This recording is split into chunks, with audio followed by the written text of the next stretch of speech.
একদিন প্রিয় রসুল হাবিবুল্লাহ সাল্লাল্লাহু আলাইহি সাল্লাম তিনি সহ সাহাবায়ে কেরাম রাদিয়াল্লাহু তাআলা আনহুম ওনারা মসজিদে বসে আছেন।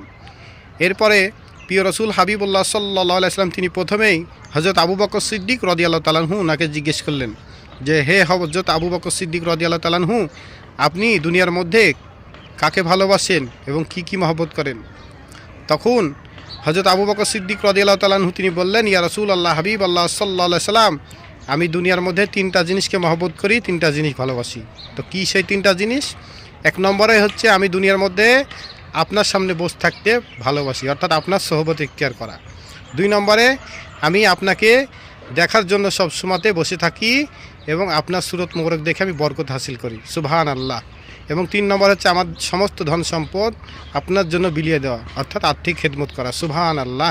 এই জন্যই হযরত আবু বকর সিদ্দিক রাদিয়াল্লাহু তাআলা আনহু তিনি এত ফজিলত মর্যাদার অধিকারী হয়েছেন, সাহাবায়ে কেরাম ওনাদের মধ্যে শ্রেষ্ঠ হয়েছেন, সুবহানাল্লাহ।